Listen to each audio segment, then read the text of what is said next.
Support for the community programming of WSKB is provided by Westfield Bank.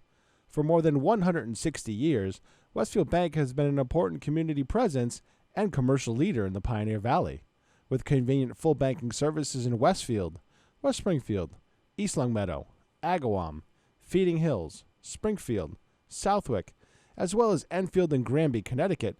Visit us on the web at westfieldbank.org.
Good morning, Westfield. It is 6:01. You're listening to WSKB 89.5 FM radio for the Westfield Masses on WCPC Cable Channel 15.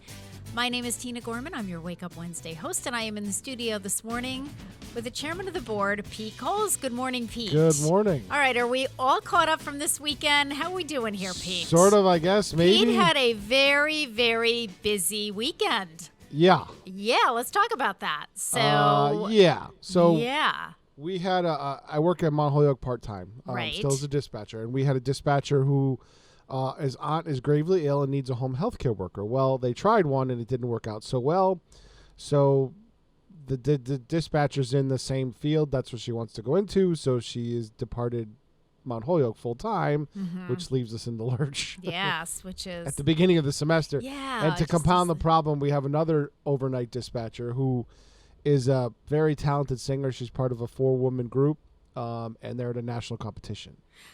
How are they doing? And Do we know? I have no idea, but they Okay. approved the vacation. They really didn't want to because it's the start Yeah. of the semester. Yeah. and then I know. People move schedules and I know. to make it all happen, and then poof. I know.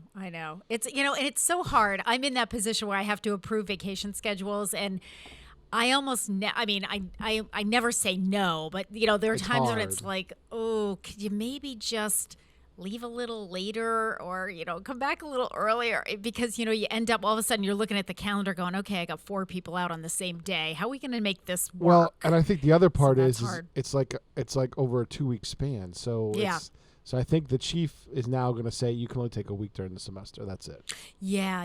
I very rarely have people asking for more than a week, but you know what people Like do I is asked for the summer because of Babe Ruth, but right. during the summer, Yeah, it's my quiet. boss is like, I don't care during the summer. Yeah, it's quiet. I can cover those shifts. It's one person, Yeah. it's not a big deal, and, Yeah. and you're a part timer. So Right. And that's absolutely true, Pete. Same thing. I mean, there are, like that week between Christmas and New Year's. I mean, it's like, it doesn't matter. I can have a lot of people out as long as I have a few people in there. Right. Things are kind of quiet and just, that kind of thing. But yeah, you get some of those other times when it's really busy and you're going, okay, you know what? We're starting 4 new programs and we got this Right. going on and that. And it does get really So then hard. Saturday we move on to the Boys and Girls Club half marathon and 10K and 5K, Yeah. which you ran the middle distance. I did the 10K. I was inspired by Evelyn Bristol is the nurse that's over at the senior center. A gift from the health department. Thank you, Joe Rouse. Yes. Because Evelyn technically works for the health department, but she's housed at the senior center and is fully She's detailed entrenched. out. Yeah, fully entrenched in senior center tasks Which and is great. responsibilities. It is wonderful. Yeah. Right now, she's doing all the scheduling for the flu vaccines, which we are partnering with the health department. And we'll have all of the health department nurses there actually at the flu clinics. But Yeah, sure. Evelyn's doing all the scheduling and registration. But anyway, Evelyn 2 weeks ago ran in the Ride to Remember. That was for fallen police officers, fire, veterans. And it was a bit of a stretch for her to do that. And I didn't realize she was doing it until after the fact. She came in on Monday and I said, oh, well, what did you do this weekend? And she said that. And I had been kind of toying around with the 10K versus the 5K. And I haven't run a race since pre-COVID. So I haven't done any race. I've been running on my own. But Pete, when I run on my own, this is what happens. I run on my own. Then I start thinking about my job. Then I start thinking about I solve all of the senior center problems while I'm running. Yeah, you got to shut that off. But the problem is that when I do, no, it's fine. It's actually not a bad time to do it. But the thing is that I start thinking, and then I'm not really paying attention to my pace. How fast am I going? I am paying attention to where I'm going, but I tend to slow down as I'm thinking about other things, or I'm thinking about the family. Now we've got wedding planning with Grace going on. So I'm not, paying as much about my time, but I was slowly increasing my distance over the last several months. So I went from like 3.5 miles to 4 to 4.5. Then when I hit the 5-mile mark, that was a very big deal. Yep. And then a few weeks before the Boys and Girls Club, because then Mike Sheldon, who was the race director, he sometimes comes through the lunch line. So Mike had reminded me, we got the race coming up. I said, I should maybe think about doing the 10K. So I ran over 6 a few weeks before the race just to see if I could do it. And I was like, oh, okay. And I actually ran 6.7. So the 10K is 6.2. So I ran an extra half mile. So I thought, I was like, well, I've done it once. I said, okay, I know I can do this. So, then when Evelyn came back, I said, you know what, Tina, get out of your comfort zone and go ahead and try and give it a shot. Yep. So I had 3 goals, which is exactly these were my goals when I ran my very first 5K, which was, I don't know how many years ago, 10 or 12 years ago. So my goal was to run the whole thing, not walk any of it, but run the whole thing. I gave myself do it in better than an 11-minute mile, because that's kind of what I was doing when I was running 5 miles. And then I wanted to have enough oomph at the end to be able to sprint over the finish line. I didn't want to be dragging over the finish line and looking like a complete, wet rag. So those are my goals. And I am happy to say that I achieved them and more, because I absolutely ran the whole thing. I was thrilled with my pace. I ran a 9:54 pace, which was under a 10-minute mile. I was so excited. That surpassed my own. When you came across. Yeah, and I have to give a lot of credit. Thank you to Mayor Mike McCabe, who I asked him if he would meet me at the 5.5 or 6 mile mark, because I knew that it was going to be that coming down that driveway. I knew that was going to be a struggle. And there he was at the end of the driveway waiting for me. And he said, "You want me to run it in with you?" And it was funny, Pete, because I said to him, "No, I think I got this." And whether he didn't hear me or whether he totally ignored me, but thank you for ignoring me if you did hear me, because he ran it in with me.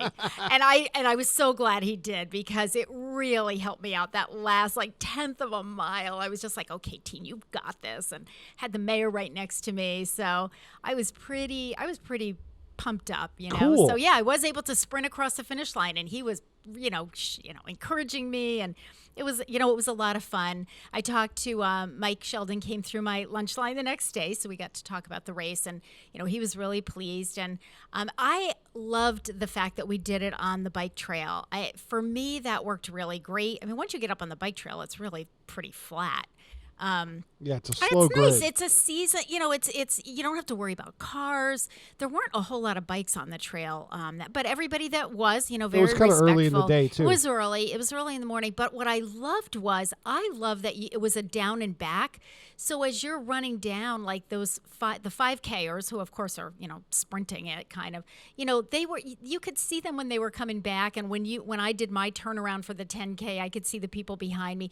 So you can encourage each other and wave to each other, and I actually passed. What was really funny was when I got to just around the 5.5 mile mark. Yep. I think I passed 2 of my seniors that take chair yoga over at the senior center. So they were walking? They were walking, and they were just, it was funny because I recognized them as I started coming, and I was like, oh, hi. And they, of course, I had a baseball cap on, and they didn't recognize me until just as we were passing. It's like, oh my gosh, Tina, is that you? It's like, yeah, it's me. So, Shirley O'Brien and a friend of hers. So that was a lot of fun. So, yeah, good times. Bo Sullivan will be coming in as the guest on Chamber Chatter at 8:00. Oh, that's awesome. That's wonderful. I did get a chance to talk to Bo for a few minutes after the race, and I asked him. I said, "So, how do you like the job?" He said he It's loves his dream it. job. He said, "I love it," and he said it's days like this when it's nice. Like as he said, at something like the road race, he said, "I'm able to meet a lot of new people that I wouldn't have necessarily met before, right? In the day to day." So. All for a good cause.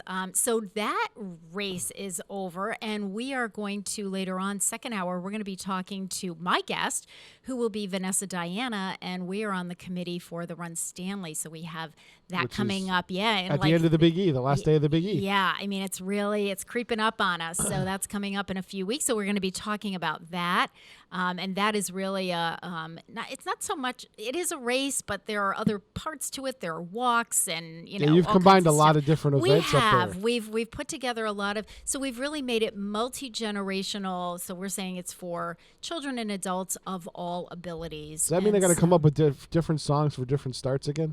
Well, the kids always like. I thought about for the senior walk, play that song "Strut" by Sheena Easton. Yeah, there you go. Absolutely, you got it. So yeah, all good stuff. I was thinking, for some reason that came up in my brain, and I woke up with that idea. I was like, okay. Yeah, absolutely. Yeah, so that's going to be a lot of fun. That's on October 2nd. So we'll be talking a lot about that second hour when Vanessa's here. And Pete, I was thinking about you. I thought about you. But then I had to work 3 a.m. to 3 p.m. on Sunday. 3 p.m. on Sunday, and it was about 2:30 on Sunday, and I was going to text you and say, "Okay, are you hanging in? You're almost done. You only have a half an hour." Yeah, right. And how did Christy make out? She was out in She Las had a Vegas. How did ball. she do? So it was like a family reunion for her. She really didn't stay in Vegas. She stayed with family outside of Vegas. Vegas. Nice. So one of them lives on a ranch and outside of Vegas. That sounds so fun. About like 20 minutes outside of town. Nice. And it was just kind of catching up. They went to in town for a couple times, during the thing, but just kind of catching up, going through family trees, stuff like that. She hasn't seen some of those cousins in 20 years. And so. Was it an actual scheduled family reunion? Is that what you went out for? It was kind of an ad hoc. A quasi? It was kind of an ad hoc. They wanted to get together as many people as they could. Yep. Like her oldest sister couldn't go, and her youngest sister couldn't go. So from her family, she was the only representation. Okay. Because her mom has passed and her dad is getting older. He's like, I'm not flying all the way to Vegas. Yeah. He's in his 80s. No, I He's understand. like, no, I get no, it. I'm good. Yeah. You represent the family, so everybody's busy, but she's carved out some time to go. She had a good time. Nice. Oh, I'm really glad. She zip-lined on Fremont Street, Superman style. Really? Yes. Has she ever zip-lined before? I don't know, but she has said she had a great time. Wow. Yeah. I would like to try that. I've never tried that. Fremont Street is where Kenny goes, where they have the big video board overarching the entire street. They have bands on either end of the stage, huge stages. And you can actually zip line over that? It's long enough. It's like a block long. You can zip line. Yeah. Wow. That must have been fun. Yes. I mean, she said the video looked really cool. That was really neat. Yeah. Yeah. Good for her for trying something different. Yeah. So she had a great time. And then just traveling back was a lot. Yeah. She came back Monday night. Yeah. And her flight got delayed out of Chicago. Of course it did. About a half an hour. But she didn't get home till 2 o'clock in the morning. Yeah. Yeah. Well, a half an hour is not bad for, in this day and age. It could have been, could have been we had a friend whose flight was totally canceled, had to wait till the next day, and, just kind of messy. Yep. So, Pete, were there switching gears now, were there any meetings or anything Monday or Tuesday night that we need to know about city council? Not city council, but any Thursday. None of the big commissions. None of the big committees or any of that. Okay. And anything tonight? Board of Health tonight. Oh, okay. They're still Zoom. Oh, they are. Have no idea why, but they're still Zoom. Well, interesting, Pete. My friend's board is still Zoom, and the reason for that is just because getting everybody together in the middle of the day. They're most of them are working, and so that it's hard for them, because we meet at 1 o'clock in the afternoon. You get better attendance that way, right? We do, we really do, and we've talked about it, and I've said, listen, it's totally up to you because we do the meetings at the senior center. I said it doesn't matter to me. I'm either walking upstairs or staying in my office, but for the people that are working, it just is. It's helpful. I honestly thought Conservation Commission worked better on Zoom because you see the plans and stuff, but they wanted to go back in person, so they're back in person. Yeah. Well, it's nice to have that option. We didn't have that before. But now they're jonesing because they're not on TV anymore. Well, Yeah. I'm sorry. Yeah, I don't have exactly. coverage in that room unless you can Right. schedule into city Yeah, city to council. council chamber. Yeah, yeah. Or when my cameras come in, you guys check it out. Check out the camera every week and record it yourself, and I'll post it Yep. afterwards. Yep. Well, there you go. Ball's in their court, right, Pete? The PO got approved. I'm ordering 5 of those camera systems that I used at the Sizzler and at Finance. Yep. And Cameras, they're great. they're now going to be We love 'em. your responsibility to record it. You return it to me, and I post it up afterwards. Love it. Okay, that works. That's how it's going to go from now on. Yeah, it's a great idea though. Yeah. I mean, we just have to learn how to use it, and I don't think that's going to be any big deal. No, because no, once you it's set not. it up, I mean, I know when Kenny set it up for us Walk for away. like he set it up, and then he was standing in the back of the room, so he wasn't, he didn't have to do anything. It's like, okay, Because it's a show me super where to wide put it. angle lens. It captures a lot. Yeah, so it was good. Mm-hmm. All right, so listen, let's take our first break, and after we take our first break, I'm going to talk all about the birthday that this song is related to, because there's a lot on this lady. She was really cool. It is the birthday of Margaret Sanger, and we're going to talk about who she was and what she did and why I think she's so cool. And in the meantime, you are listening to WSKB 89.5 FM, radio for the Westfield Masses, and WCPC cable channel 15. We're going to listen to Helen Reddy singing I Am Woman. We'll be back.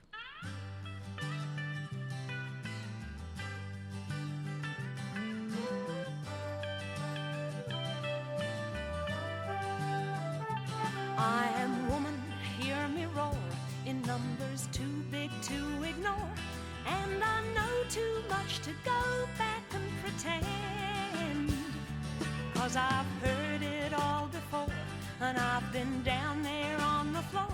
No one's ever gonna keep me down again. Whoa, yes, I am wise, but it's wisdom born of pain. Yes, I paid the price, but look how much I gained. If I have to, I can do anything. I am strong.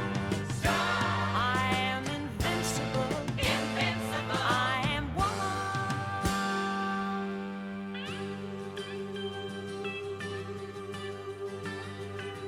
You can bend but never break me, 'cause it only serves to make me more determined to achieve my final goal.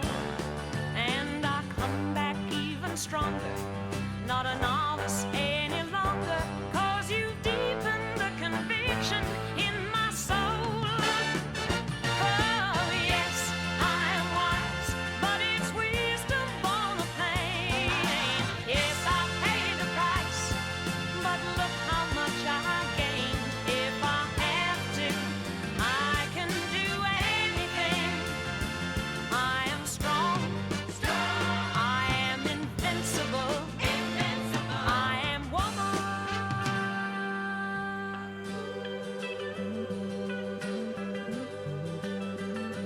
I am woman, watch me grow. See me standing toe to toe as I spread my loving arms across the land. But I'm still an embryo with a long, long way to go until I'll make my brother understand.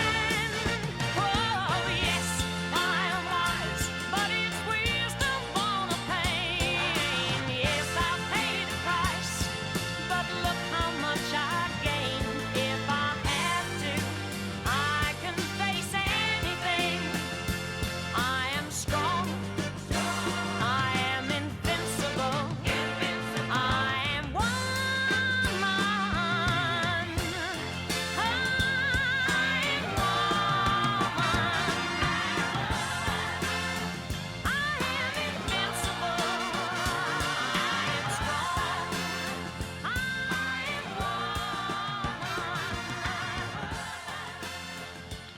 Underwriting for WSKB's community radio programming is brought to you in part by R. Levesque Associates. They are offering landscape architecture, civil engineering, environmental permitting, and land surveying. RLA is a second-generation company devoted to excellence in the planning and design of outdoor spaces. On the web at rlaland.com or at 40 School Street in Westfield. I'm Mark Auerbach. Join me every Friday at 8 a.m. for Arts Beat, where you'll meet interesting actors, directors, designers, and musicians here in Western New England. Community Radio. 89.5 WSKB. Live from Studio 120 at Westfield Technical Academy, this is WCPC Channel 15 and 89.5 FM WSKB Westfield. Good morning, Westfield. It is 6:20. You're listening to WSKB 89.5 FM radio for the Westfield Masses on WCPC Cable Channel 15. My name is Tina Gorman. I'm your Wake Up Wednesday host, and I'm in the studio this morning with the chairman of the board, Pete Coles. Good morning again, Pete. Good morning. Looks like it's going to be a lovely day today. Yes. It's really nice out there. It was cool this morning. Funny story. Yeah. It's well, and it's a little bit less humid. Little less humid, yeah. Oh my God, it was brutal yesterday. It was bad. Harry Rock was relaying a story to me about his wife Ann. Was watching one of the shows. I repeated one of his shows. Yes. And she goes, "When did you guys have time to build a new set?" Oh, that's great. I absolutely love that. He's like trying to explain it to her, like this set that we're talking about. She goes, "You guys built a new set. It looks great. And when do you have time for that? And where's the window?" Yeah, there it is. Isn't it great? Isn't it amazing? Harry's like, "It's electronic." I know. It's and so she's funny, though. been here, though. That's the funny part. I'm trying to explain to Gary when we're watching on television, like when we're watching, ESPN and all this, and I said to Gary, that's not real. They're not really that sitting was a virtual set. Yeah, I said it's got to be. They don't have that all. Some of them are real and some of them are virtual. Yeah. I think, especially the ones where they're kind of makeshift on at a stadium kind of thing. I said, no, it doesn't look like that at the stadium. Yeah. I know, but one would not know. I wouldn't have known that. I was, completely fooled until I started working with here, us. working with you. Yeah, exactly. All right, let's talk about Margaret Sanger because I think she was a really neat lady. So I'm only doing a couple of birthdays today because I spent a whole lot of time doing research on her. Margaret Sanger, the late Margaret Sanger, was a nurse, feminist. Obviously, I played Helen Reddy, I Am Woman. Sure, yeah. She was born on this date in 1879 in Corning, New York, and she died September 6th. She was 86, just shy of her 87th birthday. But here's her background, which I thought was interesting. Margaret Sanger was one of 11 children born into a Roman Catholic working-class Irish-American family. Her mother, Anne, had several miscarriages, and Sanger believed that all of these pregnancies took a toll on her mother's health and contributed to her early death at the age of 40. The family lived in poverty. Seeking a better life, Margaret Sanger went to college and then on to nursing school. In 1902, she married, and she had 3 children. In 1910, now remember the context here, the Sangers moved to New York City, settling in Greenwich Village. The area was a bohemian enclave known for its radical politics at the time, and the couple became immersed in that world. Margaret Sanger started her campaign to educate women about sex in 1912 by writing a newspaper column called What Every Girl Should Know. She also worked as a nurse on the Lower East Side, at the time a predominantly poor immigrant neighborhood. Through her work, Sanger treated a number of women who had undergone back alley abortions or tried to self-terminate their pregnancies. Sanger objected to the unnecessary suffering endured by these women, and she fought to make birth control information and contraceptives available. She also began dreaming of, quote, a magic pill to be used to control pregnancy. That was in 1912. I mean, that was a long time ago. In 1914, Sanger started a feminist publication called The Woman Rebel, which promoted a woman's right to use birth control. The monthly magazine landed her in trouble as it was illegal to send out information on contraception through the mail. Rather than face a possible 5-year jail sentence, Sanger fled to England. While there, she worked in the women's movement and researched other forms of birth control, including diaphragms, which she later smuggled back into the United States. Sanger returned to the United States in October of 1915 after the charges against her had been dropped. She began touring to promote birth control, a term that she coined, which I never knew that. So that term, birth control, was kind of invented or coined by Margaret Sanger. In 1916, she opened the first birth control clinic in the United States. Sanger and her staff were arrested during a raid of the Brooklyn clinic 9 days after it opened. They were charged with providing information on contraception and fitting women for diaphragms. She spent 6 days in jail for breaking what was called the Comstock Law. Later, appealing her conviction, she scored a victory for the birth control movement. The court wouldn't overturn the earlier verdict, but it made an exception in the existing law to allow doctors to prescribe contraception to their female patients for medical reasons. In 1921, Sanger established the American Birth Control League, a precursor to today's Planned Parenthood Federation of America. She served as its president until 1928. In 1923, with the League, she opened the first legal birth control clinic in the United States. Wanting to advance her cause through legal channels, Sanger started the National Committee on Federal Legislation for Birth Control in 1929. The committee sought to make it legal for doctors to freely distribute birth control. One legal hurdle was overcome in 1936 when the United States Court of Appeals allowed for birth control devices and related materials to be imported into the country. Still seeking that magic pill, Sanger recruited Gregory Pincus, a human reproduction expert, to work on the problem in the early 1950s. This research project would yield the first oral contraceptive, so it was the first pill, Enovid, which was approved by the Food and Drug Administration in 1960. Margaret Sanger lived to see another important reproductive rights milestone in 1965 when the Supreme Court made birth control legal for married couples in its decision on Griswold versus Connecticut. Through her professional career, Margaret Sanger focused her work on one basic principle: every child should be a wanted child. So happy birthday to Margaret Sanger, to the late Margaret Sanger, who was years before her time. I mean, and the fact that she, grew up Irish Catholic and, at a time especially when, it was you got married in order to have children, kind of in order to reproduce. That was the thought back then. So she was she broke a lot of ground there. So happy birthday to her. I'll do one more birthday. It is the birthday. This one was kind of interesting as well. It is the birthday of the late Barry Cowsill from the Cowsill family, the Cowsills, rock bassist, born on this date in 1954 in Newport, Rhode Island. And he passed away. We'll talk about how he died at the age of 50 back in 2005. So he was young. Barry Cowsill was born the fifth of 7 children. As a teenager, he became the drummer and then later the bass guitar player of the band initially formed by his brothers, Bill and Bob Cowsill, playing popular tunes at local dance clubs.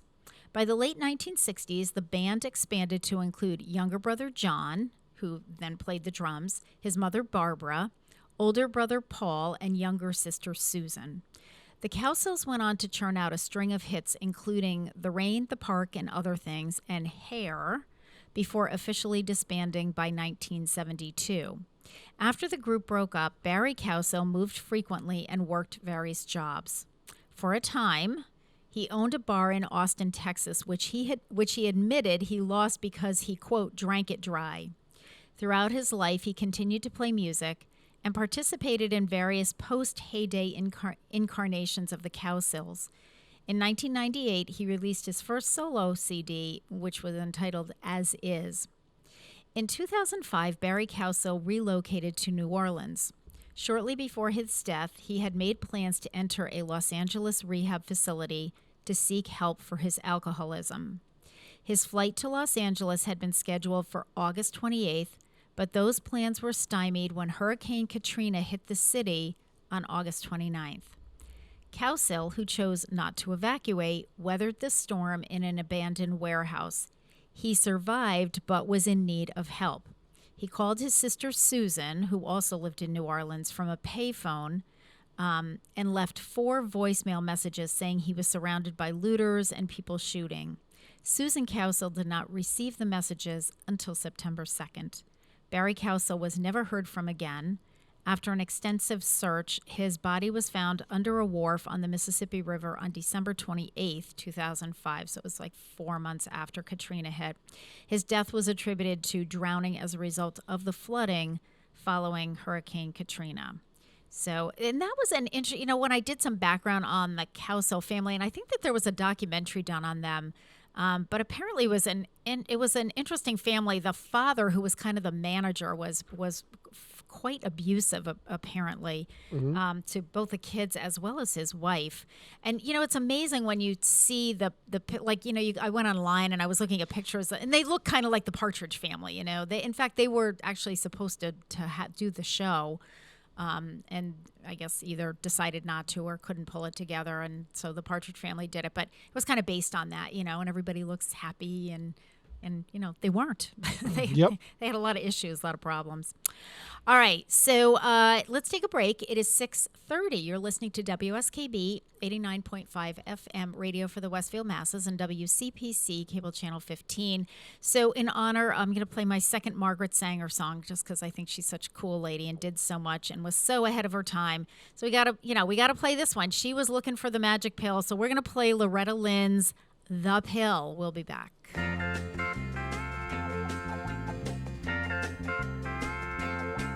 You wine me and dine me when I was your girl. Promised if I'd be your wife, you'd show me the world. But all I've seen of this old world is a bed and a doctor bill. I'm tearing down your brooder house, 'cause now I've got the pill. All these years I've stayed at home while you had all your fun. And every year that's gone by, another baby's come. There's gonna be some changes made right here on Nursery Hill. You set this chicken your last time, 'cause now I've got the pill. This old maternity dress I've got is going in the garbage. The clothes I'm wearing from now on won't take up so much yardage. Mini skirts, hot pants, and a few little fancy frills. Yeah, I'm making up for all those years since I've got the pill.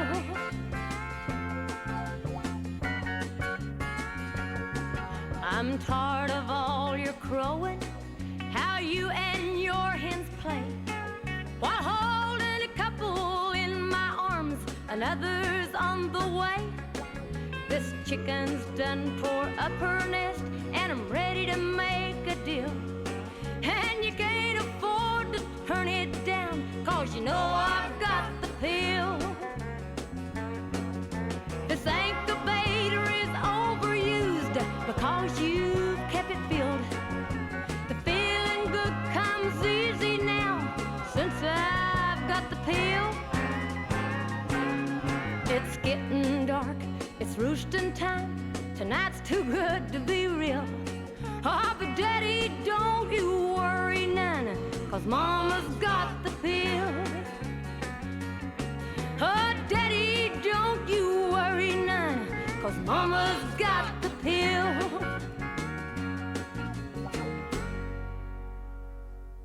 Support for community radio on WSKB is provided by Betts Plumbing and Heating Supply Company, an independent, family-owned wholesaler serving Westfield for over 50 years, specializing in plumbing, heating, and industrial piping supplies. On the web at bettsplumbing.com or at 14 Coleman Avenue in Westfield. This is Ken Stomsky from Ken's Den on WCPC 15 and 89.5 FM, Tuesdays 8 to 10. Community Radio 89.5 WSKB. Live from Studio 120 at Westfield Technical Academy, this is WCPC Channel 15 and 89.5 FM, WSKB Westfield. Good morning, Westfield. It is 6:34. You're listening to WSKB 89.5 FM radio for the Westfield Masses and WCPC cable channel 15. My name is Tina Gorman. I'm your Wake Up Wednesday host, and I am in the studio this morning with the chairman of the board, Pete Coles. Good morning again, Pete. Good morning. And you know that song was banned on that Loretta Lynn song, The Pill, was banned. That was done back in the 60s, and a lot of the radio stations would not play that. It didn't really come out until later because it was, so controversial at the time. Yeah.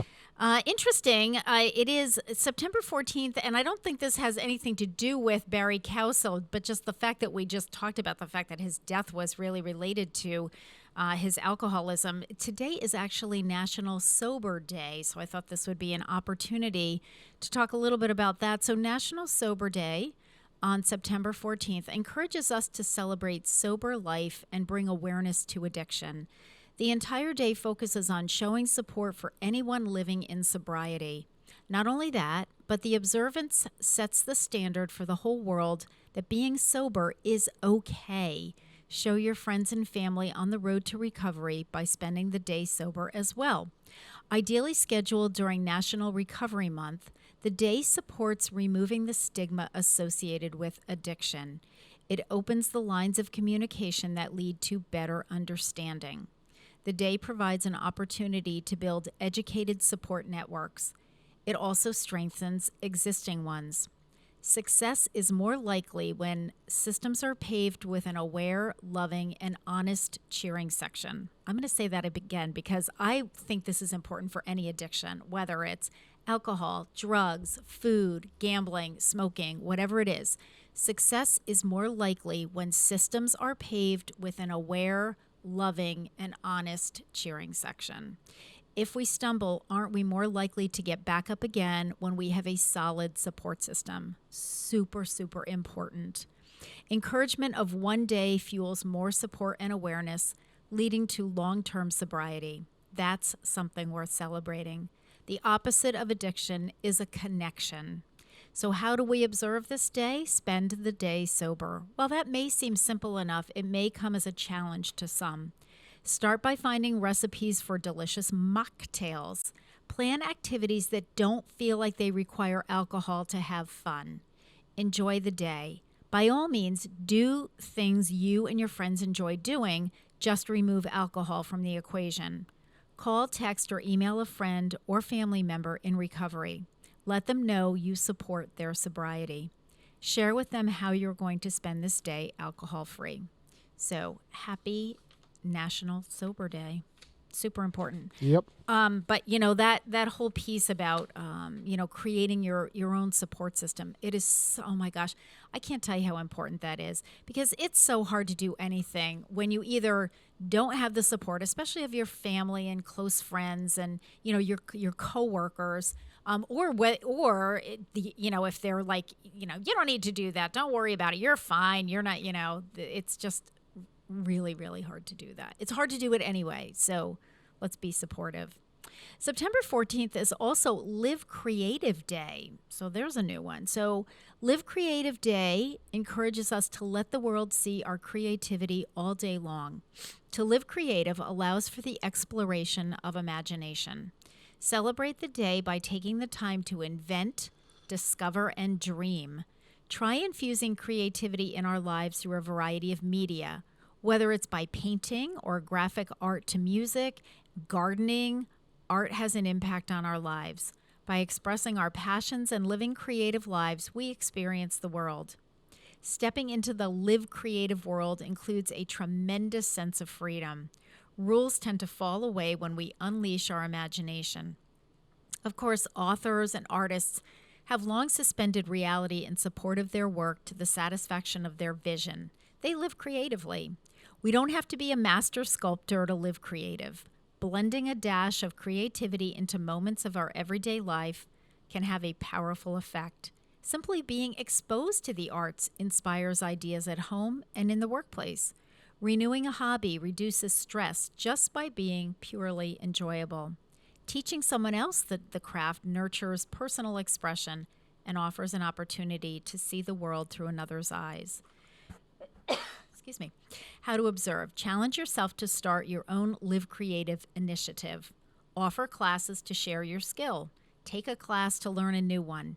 Teach a child how to carve, paint, or sing. Pick up a craft that once inspired you. So live creative. There are a whole lot of ways to do it. See, Pete lives creatively. Pete, you do it by this. Like we have different sets and we have different backgrounds and when we I have time, try new things. Yeah, exactly. Yeah, exactly. Well, that's it. The drudgery of paperwork drives me nuts.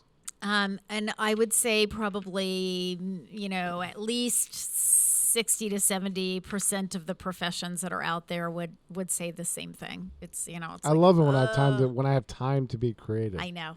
Like I'm looking It's at the fun. bumps and stuff. I'm like, I need to redo those. I just don't have time. I know. I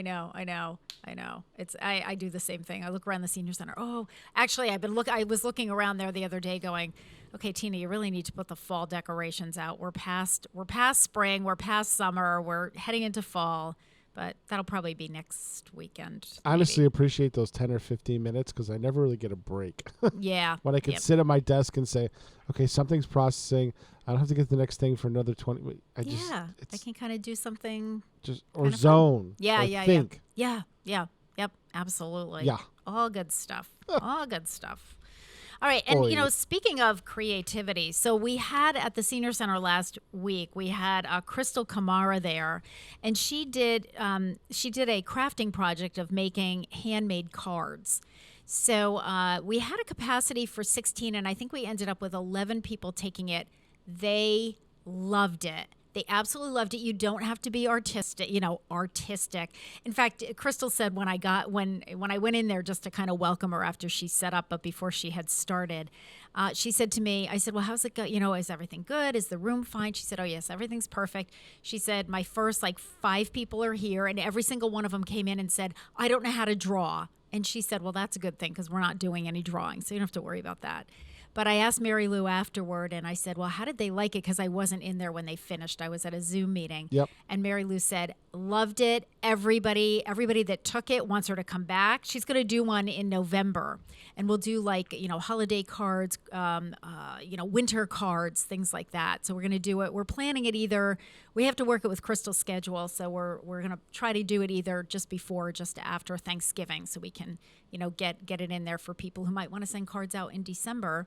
But everybody had a great time. So think about that. Because I said to Mary Lou and I both said, well, the next one will, it'll cap out because now that the word is spreading, you want to do this. This was so much fun. So, a chance to be creative.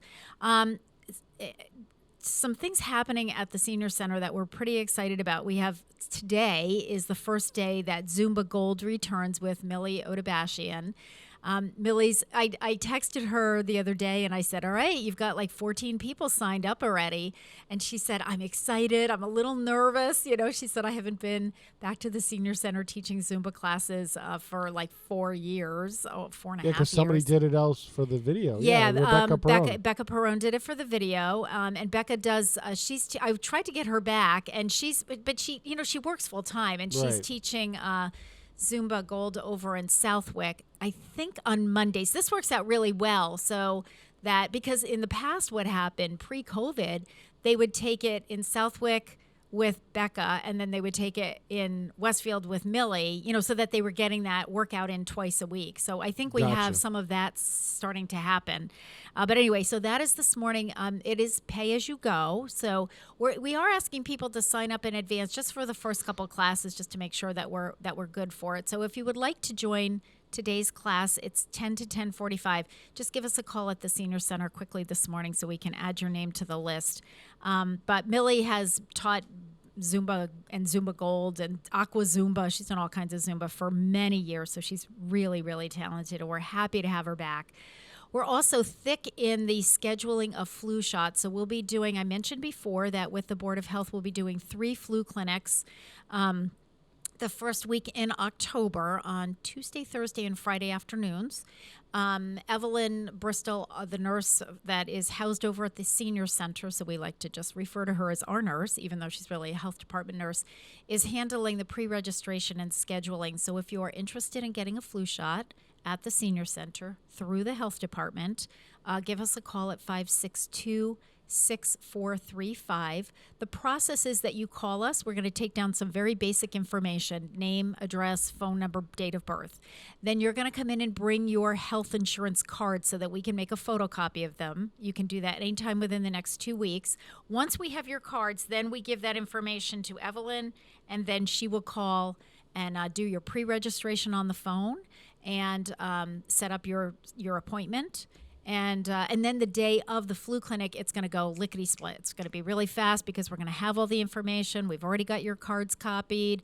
They're just going to ask you a few questions, and then you're going to get your shot. And then we're going to have you just wait for about 15 minutes just to make sure you don't have any kind of reaction or anything, and send you on your merry way. So do give us a call, 562-6435. I know we still have some slots left, but they are filling. So if you're interested, start the process. We also start next week, a week from today, we're going to start our bingo size program. That's the name of it. It's a combination of bingo, a little bit of exercise, and some nutritional education. So we're excited about that. It is 1 to 2 o'clock in the afternoon on Wednesday. It does not replace our regular Friday bingo. We've had a lot of people ask us that. Nope, this is an additional one, and there will be prizes, so it'll be a lot of fun. But we do need you to pre-register just so that we know how many tables and chairs we're setting up. That's the only reason. Anybody who wants to come, we've got plenty of room. Give us a call at 562-6435. All right, it is 6:45. You're listening to WSKB 89.5 FM radio for the Westfield Masses and WCPC cable channel 15. So we're going to listen to, in honor of the birthday of Barry Cowsill, we're going to listen to the Cowsill singing really their number one hit, The Rain, The Park, and Other Things. You'll recognize the tune when you hear it.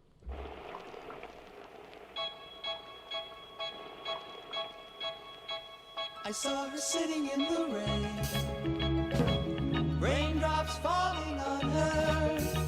She didn't seem to care. She sat there and smiled at me.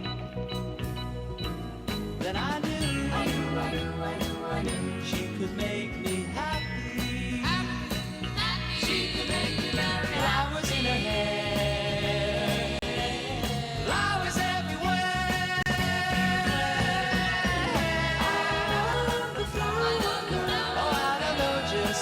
She simply caught my eye. I love the flower. She seemed so sweet and kind. She crept into my mind. To my mind.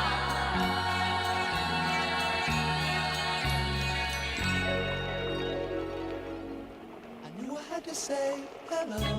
Hello, hello. She smiled up at me. Hello, then she took my hand. Walked through the park alone. Then I knew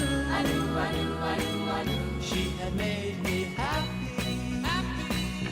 She had made me happy. Flowers in her hair, flowers everywhere. I love the flowers. Oh, I don't know just why. She simply caught my eye. She seemed so sweet and kind. She crept into my mind. To my mind.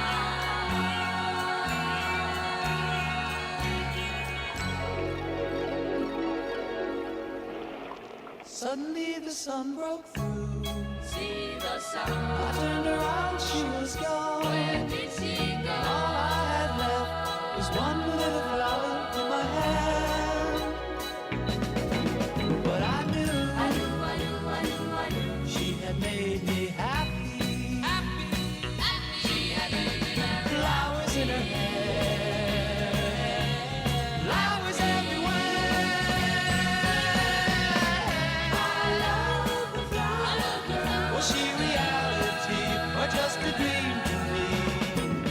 I love the flower. Her love showed me the way to find a sunny day.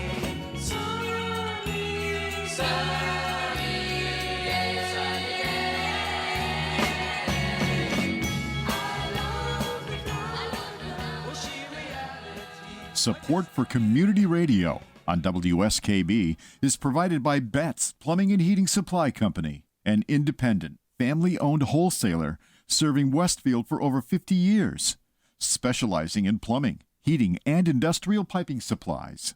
On the web at betsplumbing.com or at 14 Coleman Avenue in Westfield.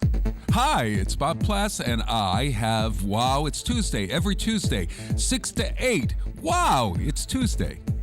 Community Radio. 89.5 WSKB. I did it! Live from Studio 120 at Westfield Technical Academy, this is WCPC Channel 15 and 89.5 FM, WSKB Westfield. Good morning, Westfield. It is 6:49. You're listening to WSKB 89.5 FM radio for the Westfield Masses and WCPC Cable Channel 15.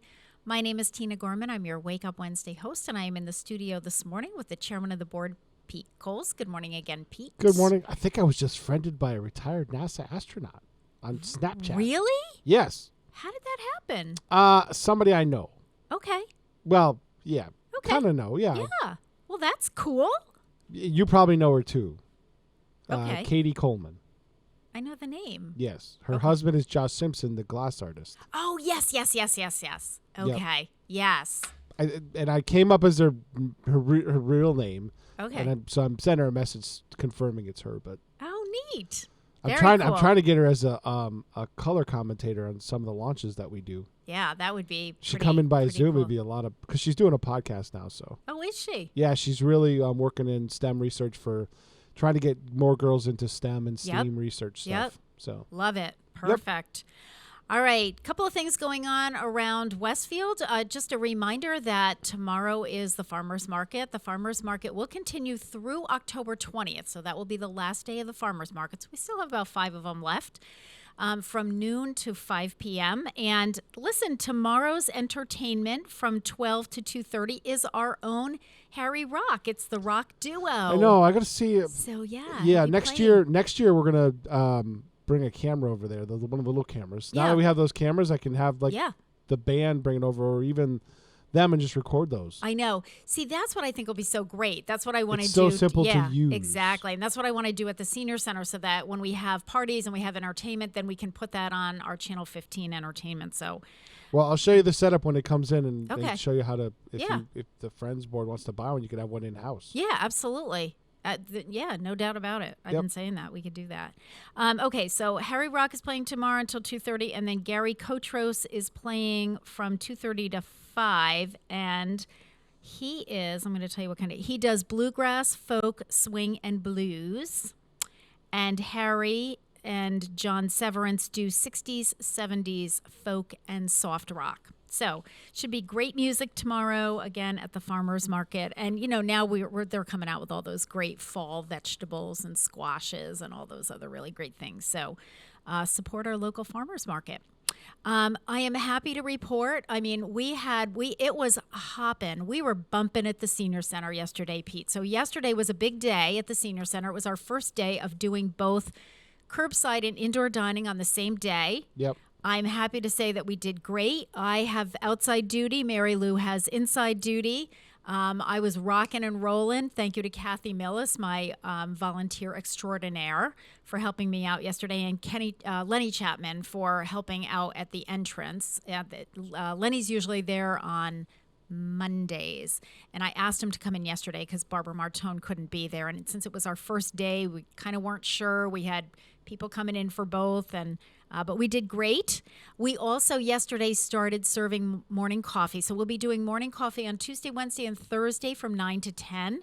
We knew that the members of the participants in the male call fitness class, because they have class from 8 to 9 on Tuesdays and Thursdays, and they've been asking for if we would bring back the coffee hour. For the last couple months, and I said, yes, absolutely, we can do that. So I expected them, but what I didn't expect was other people coming in. So that happened too. So Sandra was busy with that whole process, so we were having a lot of fun. So just as a recap, I also got some really nice feedback from the people coming through our curbside lunch line, thanking us profusely for expanding that back to 5 days a week. Again, we have some folks who are caregivers who just can't get into the building for lunches. because they are taking care of loved ones. In most cases, it's a spouse. In some cases, believe it or not, it's parents. I have people come through the line in their 70s that are taking care of parents in their 90s. So, all kinds of situations that the common folk don't necessarily think about, but we need to think about it. So we're trying to make everybody happy. So anyways, we have curbside 5 days a week now, and then in-house on Tuesday, Wednesday, and Thursday. Process is the same. You call us at 8:30 in the morning, between 8:30 and 9:15, and we're going to ask you, once you say you want to get lunch, we're going to ask you indoor dining or curbside. Once you make that decision, you have to stick with it, folks, because we package it that way. We don't have a lot of wiggle room on time. But anyway, all is well. I will remind everyone, on Friday, we have a special luncheon. That's our curbside Cups for a Cause curbside chili luncheon to raise money for the Alzheimer's Association. If you have not called and made a reservation, the cutoff was actually yesterday. We could squeeze it by if you want to call, sometime early this morning. But I have to give a count to Mark Carbonneau, our senior safety officer, who's going to be making up the chili because he's got to do all the shopping for it today. So we need to get that final count to him. So if you're at all interested, it's chili. Mark Carbonneau is cooking up the chili. Joanne Boucher, our food services coordinator, is making her famous Joe Slaw, which is her version of coleslaw, honey cornbread, and we're topping it all off with a really delicious classic ice cream sundae. So that is this Friday. And again, that's advance registration only. A reminder, too, I am in the midst of taking applications for this year's Senior Citizen Property Tax Work-Off Program. If you are interested in this program, you need to be 60 years of age or older. Your property taxes must be paid up to date. You have to either own the home or be living with the owner of the home in order to participate in this program. And you have to be willing to work 54 hours over an 8-month period. It averages out to about 2 hours a week or so. Almost all of the volunteers will be in the Westfield Public Schools. We do have a couple of openings at the animal shelter and a couple of openings at the senior center. So within the income guidelines, it's no more than $40,770 for a single household, $54,930 for a couple. That includes your Social Security income. So when you're calculating on your own whether or not you are eligible, take that into consideration. I will be accepting applications until Friday, October 7th, so we have about 3 more weeks. If you're interested and you would like an application packet, just give me a call at the Senior Center. If I don't pick up my phone, because I'm often not at my desk, just leave me a voicemail and leave me your name and your address and a phone number, and I will get that packet in the mail as quickly as possible. And then I interview every single person. It's just a short interview, so you don't drop your application packet back off. You have to schedule a short interview with me. So I have started those, and I will continue through October 7th. So if you're interested, or if you just want more information, I can certainly spend some time explaining the program to you or sending you some information via email if that would be helpful. Just again, we have on our Westfield Council on Aging series, Presents series, hosted by Harry Rock. We were just talking about Harry. Yep. This month, Michelle Alex from the Massachusetts RMV, Registry of Motor Vehicles, did the program on the new Real ID, which is probably not new, but everything kind of got suspended during COVID. So now we're back on a big swing to get people informed about the Real ID, when you go to renew your license, who needs a Real ID, do you really, and if you do need it and you do want it, there's information that RMV is going to need. So I consider that one of those little unfunded government mandates. Yeah, it's I know the thing. I think the thing that people struggle with the most is trying to just get all the documentation. Well, that's what I'm saying. It's a pain. Yeah, it's a pain. In some cases. And then you got to pay for the license on top of it. Yeah, I know. Come on. I get it. I'm with you, Pete. But I mean, I need one because I travel a lot, but I have a passport, so I use that. Well, that's, and I have a passport too. And I'm right now, because I couldn't get my Real ID during COVID. So I'm like, you know what? If I go by plane right now, I'm just using a passport because I have one. But if you don't have a passport, you need something. I forgot about renewing my license because I didn't realize it was up. Yeah. And so I ended up renewing it online. Okay. Yeah. And right. I was like, Exactly. and I was in Florida when it expired. Yeah, and you can't do a real ID online, folks. Right. Unfortunately, you can't. I know. Apparently, after this year, you'll be able to renew your passport online. Really? The federal government said that they were going to have that That up and would be running by the end of awesome. the year, apparently, to renew your passport online. I think that would be wonderful. I think you have to send them a new photo, but they will process it online. Easy enough. Yeah. I'm all about that. Me but too. I am trying to remember when I did my passport fairly. I mean, what does that last for? 10 years, Pete? Is that it? Passport, generally, 10 years? yes. Yeah. So I'm good Unless for a you're while on younger. that. Yeah. Right. If you're, yeah, exactly. Then I think it's every 5. But yeah. All right. All good.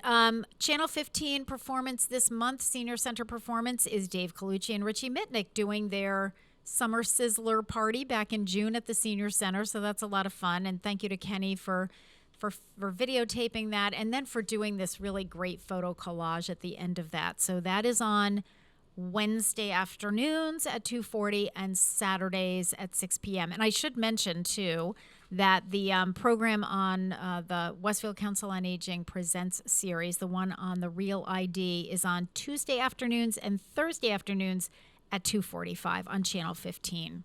Also, we are preparing for Medicare open enrollment, which will start next month. So we got about another month or so. So that program, the thing with it you're going to want to pay attention to right now is all Medicare recipients should be receiving something in the mail this month. This is really important, from your insurance company. And that is going to be telling you what medications they're going to be covering, tiers. It's all about what they're going to cover next year and what they're not going to cover next year. So what you're going to want to do is pay close attention to that. First of all, make sure you get it, and please don't recycle it or throw it out when you get it. If you get something from your health insurance company, it's important. It's called your annual Annual Notice of Change, ANOC, Annual Notice of Change. And what they're going to tell you is what medications they're going to cover, and it's all based on tier. They have tiers, which are like levels of medications. What you're going to want to do during Medicare open enrollment is make sure that whatever you're taking, if you like your health insurance plan, it's like, oh, I don't have to worry about it. I don't have to change. Not so fast, because if your current health insurance plan decides they're changing things and they're no longer going to cover some of those meds that you're taking, you need to be aware of that, because that may mean that you're going to need to make some changes as well. So it all starts, even though open enrollment starts on October 15th, the process really starts during the month of September when you hear from your current insurance company and they let you know what they're going to be doing. If they're not going to be changing anything, you're good to go. You can stay with what you have. They've covered it before. If they're going to cover it again, you're fine. But if either they changed or if your doctor changed your medications, you might be looking at changing plans. And that can happen between October 15th and December 7th. So we'll have lots more information about that coming in the weeks to come. So stay tuned. All right, it is 7:02. You're listening to WSKB 89.5 FM radio for the Westfield Masses and WCPC Cable Channel 15. We're going to take a short break. When we come back.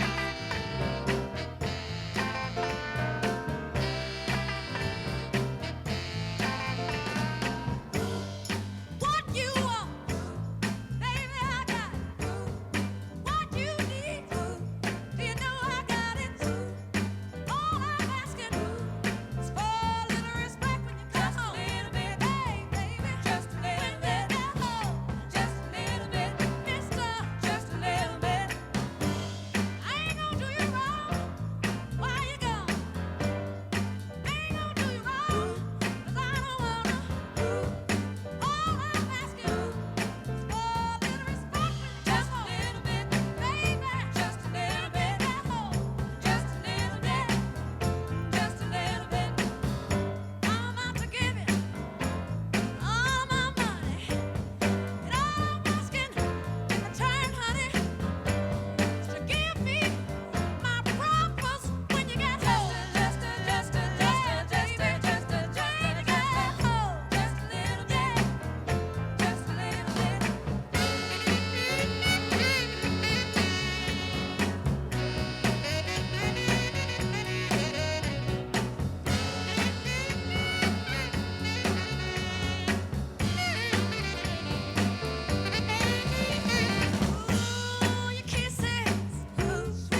Support for the community programming of WSKB is provided by the Barnes & Noble College Bookstore in the Ely Campus Center, offering Westfield State t-shirts, sweatshirts, and gift merchandise, all of your academic needs, and offering textbook materials in new, used, ebook, and rental formats. Available at the bookstore on campus or online at westfieldstate.bncollege.com.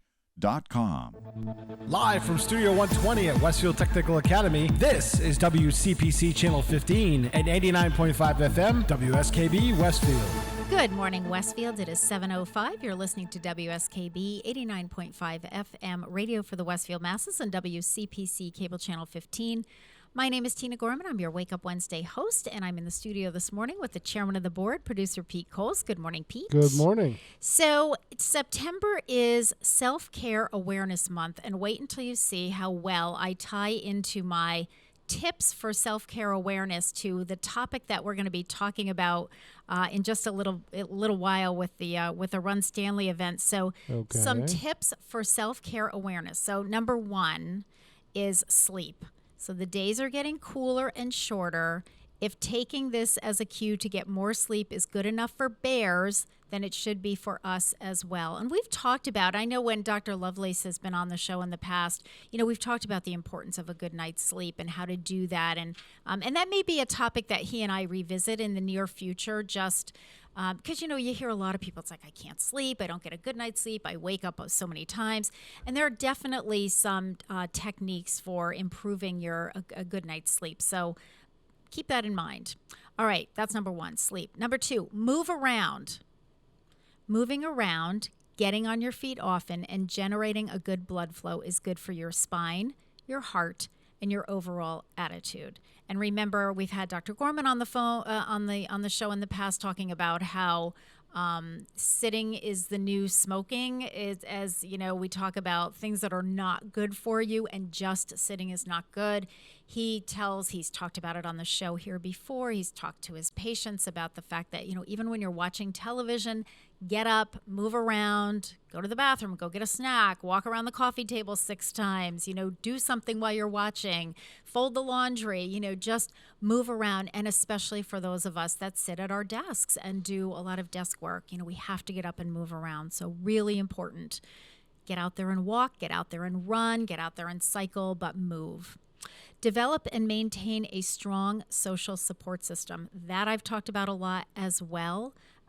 We know from the Harvard longitudinal study on aging well, that social network is so important. It's more important than anything else. It is absolutely important. So whether you make that weekly phone call to your children or you decide to reach out to an old friend, keep your social circle sharp.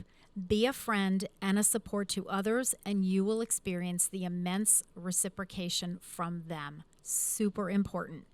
Treat yourself. This one is a little bit different. We don't talk about this very much on this show, but this may just seem like an exercise in self-indulgence, and that's exactly what it is. But there's a marked difference between a self-indulgent lifestyle and treating yourself. So it's not, that the world revolves around me 24/7, but it is important to say, you know what, I need a little bit of me time. I need a little break. I need to do something that's fun, something that I want to do, and that's okay. It's okay to do that. Play with pets. We've talked about this before. Spend time with animals. Play with your pets or your neighbors with their permission, and feel yourself feel better. Head over to the park and feed the ducks, even just a bird watching from your window. We've done that with some of our folks who are in long-term care facilities, encouraged families to, set up a bird feeder outside the window. It can be really wonderful for them, and it can just be a fascinating few minutes to watch. Laugh. A good hearty laugh can help to completely turn a bad day around or act as an icebreaker in a tense or uncomfortable situation. Finding ways to laugh more often is an effective step toward better self-care. And sometimes you really do have to kind of find those ways to laugh, but once you start doing that, you'll just kind of have a sunnier attitude.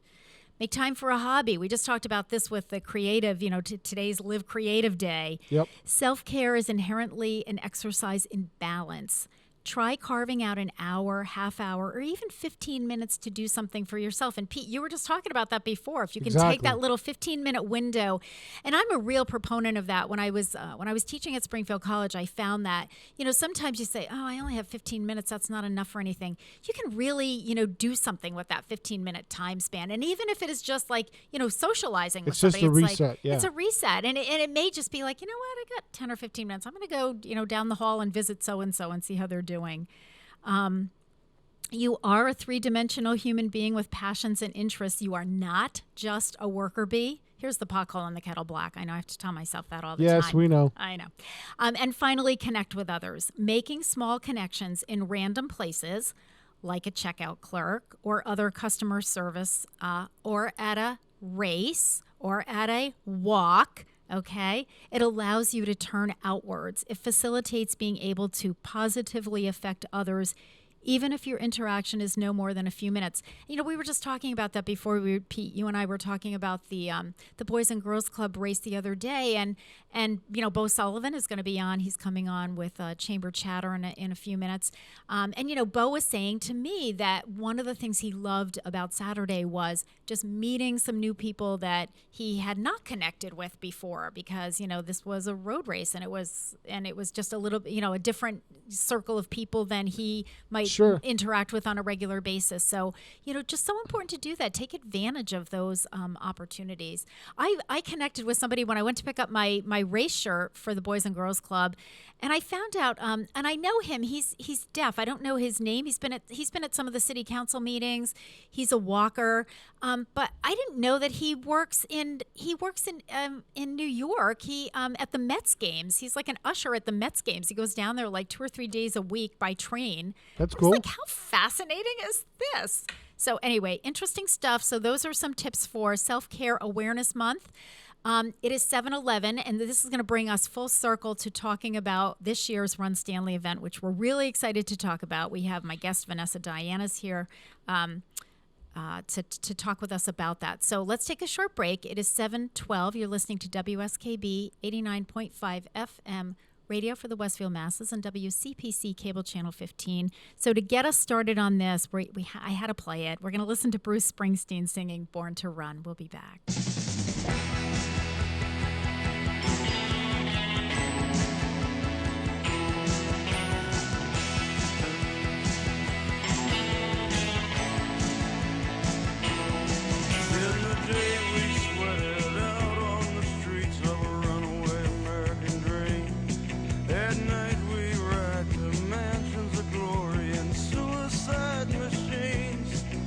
Sprung from cages on Highway 9, chrome wheel, fuel injected and stepping out over the line.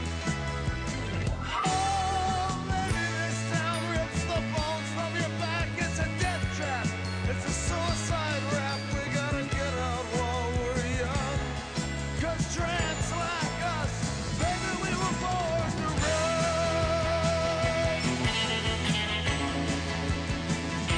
Yes, girl,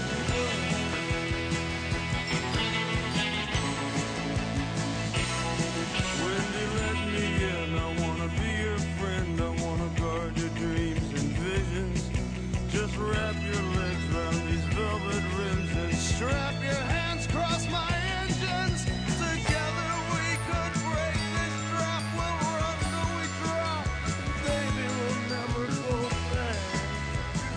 Oh, you walk with me out on the wire. 'Cause baby, I'm just a scared and lonely rider, but I gotta know how it feels. I wanna know if love is wild, babe. I wanna know if love is real.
Support for the community programming of WSKB is provided by the Dunkin' Donut Shops of Westfield and the Sardinia family. It's nice to know that even as the world changes, Dunkin' Coffee remains the same at 7 convenient locations throughout Westfield.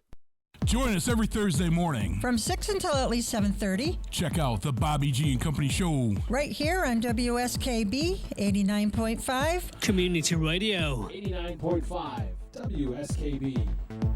Live from Studio 120 at Westfield Technical Academy, this is WCPC Channel 15 and 89.5 FM, WSKB Westfield. Good morning, Westfield. It is 7:17. You're listening to WSKB 89.5 FM radio for the Westfield Masses on WCPC Cable Channel 15. My name is Tina Gorman. I'm your Wake Up Wednesday host, and I am in the studio this morning with not only the chairman of the board, Pete Coles, but my guest this morning is Vanessa Diana, professor of English at Westfield State University, but also the Run Stanley. I'm calling you the Run Stanley coordinator, Vanessa, whether you want that title or not, but we're all on the committee together. But so welcome. And before we get started, Pete, Vanessa was asking me, because we were looking at the logo, the WCPC logo. She loved the bridges. Who designed that? I think Mark St. Jean did way back in the day. Okay. That's a great logo. By the way, we almost had a transparent Vanessa because she wore a green shirt. Oh, that's I did a little right. tweaking. Thank you. Yeah, because when you, you know what? The background is green. Well, that's okay. One time I literally wore a lime green shirt, and so I looked like a head just bobbing along. So Pete had to change the background. So Pete, are we up in Bar Harbor? Yes. That's where we are. Beautiful. You can see it. Okay. All right. So Vanessa, we're going to talk all about Run Stanley. You know, I almost feel like, though, because it's a run, it's a walk, it's a roll, it's a stroll, it's an everything. So we're going to talk all about that. But before we do that, let's talk a little bit about you so that our viewing audience and our listeners know, how did you get involved with this? And kind of give us the background, because this is the 10th Run Stanley. Is that right? That's right. Have you been involved right from the get-go, right? You have. Give us a history. Well, thanks for having me, and You're good morning, welcome. Pete, Good as well morning. as Tina. Thanks for having me. And we had to wear our retro we wore Run shirts. Stanley shirts. We wore a shirt. So Vanessa's is from 2018. Mine is from a year unknown. We didn't put years on this one, and which I like, and so I can't even tell you when I ran this one. I don't know when it was. They're starting to Doesn't blur matter. together. Yeah, they are starting to blur. But it's an event that goes back, as you say, more than 10 years, because COVID, of course, disrupted this and every other tradition that we hold dear. But I would say that the history of this event connects in a lot of ways to some of your remarks just before the break around self-care awareness, self-care, and how much the places where we come together as a community to be out in nature and move and be together and, find hobbies, watching birds or taking a walk or a hike or a run. Smelling the roses, gardening, all of it. I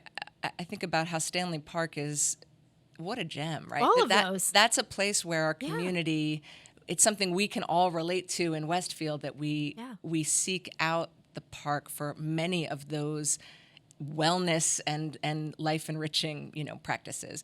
So I'm no different than all the folks who love Stanley Park, and that I've raised my kids. I live in walking distance of the park. I'm really lucky. So from when they were tiny and we would look for tadpoles and look at the dinosaur footprints and play in the playground, to when they played Parks and Rec soccer and then ran high school cross country. It's like so many families, the generations and of course, every time the grandparents visit, we go to Stanley Park and, enjoy lots of walking from my mother-in-law, who can walk circles around me with her eyes closed, or get my dad, who's got really limited mobility, there by car, and we can enjoy so many beautiful views and settings. It's a place where my family and all the generations has gathered for all these years. So I love Stanley Park, and I think probably many of your listeners agree. So it's, we're so grateful for it. Anyway, I got into running when I was about 40 and would run in the trails in the wildlife sanctuary, because I love the woods and it's close to my house. And some of you who are familiar with that setting may remember back in the early 2000s, I guess, we had a big storm that washed out one of the bridges Oh, yes, down there. yes. So for a while it was sort of cockeyed. The kids would call it the Carnival Bridge because it was up on a 45-degree angle. They thought it was great. The rest of us were worried they were going to, hurt treacherous. themselves. Right. So as I was back there, I thought, there are so many fundraising events, walks and runs in Stanley Park, but they're for other great causes. And at that time, there wasn't a walk or run that was specifically a fundraiser for the park. Okay. And the other thing that I was slow to figure out when I moved to Westfield was that Stanley Park is not a public city or state Right. park. A lot of people think it's supported by the city or the state. It is not. Right. So fundraising really matters to keeping this beautiful gem, going and doing improvements. But the maintenance cost money. So anyway, so the impetus was around some of that storm damage now more than a decade ago to replace a bridge. But soon I would say the event evolved from a 5K trail run to, as you were saying before, a really family friendly, multi-pronged fun day out. So we got the Munchkin Run going. Thank you to Dunkin' Donuts for the sponsorship on the Munchkin Run. There will be donuts. And then it was your brilliant idea, Tina, to also think about, while we want to highlight the sanctuary and get down into the trails, for those who can get down there, it's beautiful, and this event is the first time they discover that part of the park. Many more folks are familiar with the upper, parts of the park that are a bit more where the sort of gardens visible. are, That's right? Where the duck pond is, and right. so forth. Yeah, absolutely. But the woods, some folks are nervous to explore the trails. Will I get lost? Yeah. What about wildlife? And so going into the trails in an organized group event can be that first introduction. Yes. And many have come out of that race and said, I never knew it was so beautiful. That was mine. I never was in the trails before. I ran it for the first time. Yeah. And I ran it. I didn't run the first one. I'm not even sure. I don't think I was even running then. And it was actually at the time Mayor Knappich, who when he was former Mayor Knappich, when he was mayor, had said he knew I had started to run, and so he said to me, "Oh, are you going to run Stanley?" And I said, "Well, I've never done that one before." I said, "Okay." Well, then, he had been out at a dinner dance the night before, so he didn't show up. He had signed up and paid for it. He didn't show up, but I was there, and Lenore Bernash from IT worked for the city. She kind of got into running around the same time I did, which wasn't really all that many years ago. So we ran it. That was my very first time in the trails, and I think I knew about them, but I was one of those people who was like, "Oh, I don't want to go down." I mostly run by myself, and I thought, I'm going to get lost down there, So that was to do it with a group with other people. But what I came away from, and the reason I got involved with the walk part of it, was I knew there were a lot of tree roots and things like that. For some of my folks with mobility issues who, use walkers and canes, and even some who use wheelchairs, it was like, well, they're not going to be able to walk the trails. They can walk. I mean, some of them can walk me under the table. They could just they go on for miles. But it has to be a relatively, not even so much flat. It can be inclines, but it has to be, a pretty smooth surface for them to be on. So that was, and so I can remember having, I don't remember who was on the radio show. This was back when we were at the college. Yes. And who was, coordinating that year. And I had a couple of the race coordinators on, and we were talking about it. And I made the suggestion of, I said, well, maybe next year you can add a walk that's outside of the trails. Right. And, of course, I left the show and they were waiting for me in the parking lot. You can't propose a good idea that's what and I not said get on to the Pete. committee. And Pete was laughing. But the next time I came back and I said, Pete, I said, now I'm on the committee. He goes, yeah, because it was your idea. You have an idea. I told you. You I get tried put to on a warn committee. you. I know. He goes, open your mouth. You're going to be on a committee. And here we are, however many years later. But that's okay. So it does include, the event does include a trail run and a Munchkin run and a walk. But there's more. Wait, there's more. Okay, what else do we have here?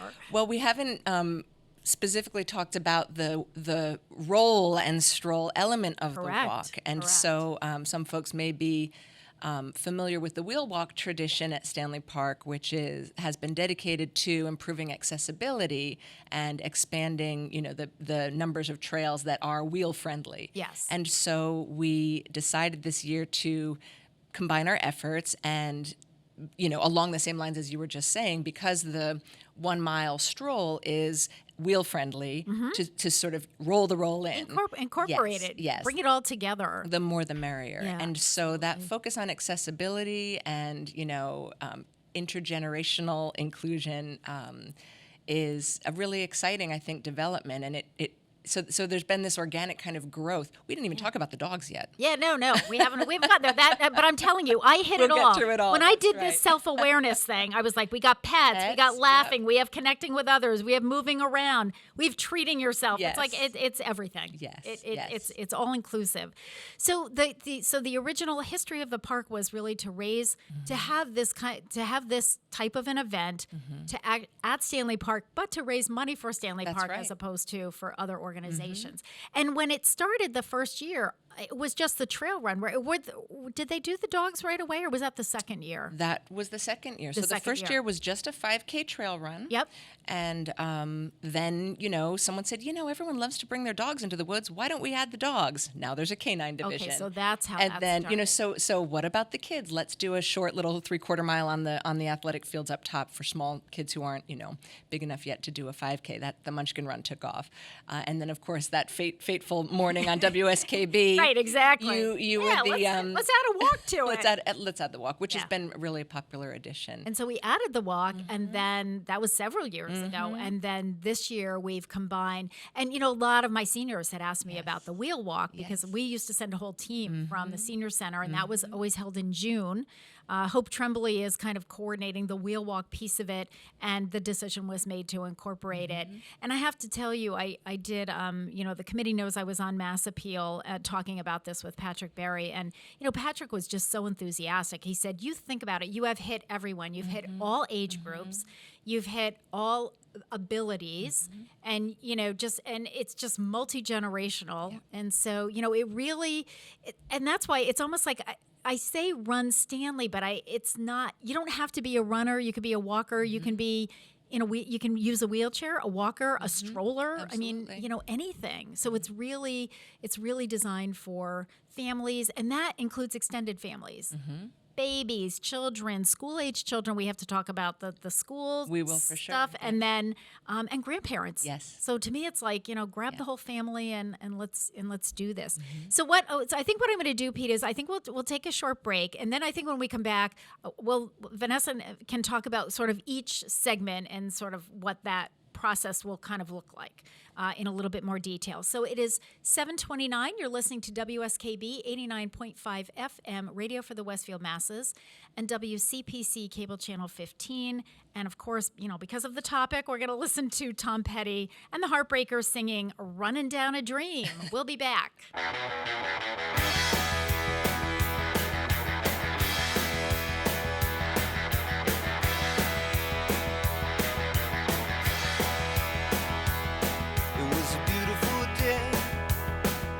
Sun beat down, I had the radio on, I was driving, trees went by, me and Del were singing, Little Runaway, I was flying,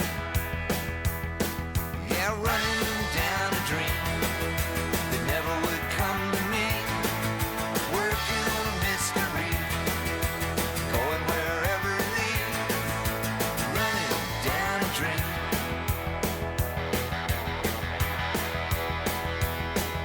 I felt so good, like anything was possible. Hit cruise control and rub my eyes. The last 3 days, and the rain was unstoppable. It was always cold, no sunshine.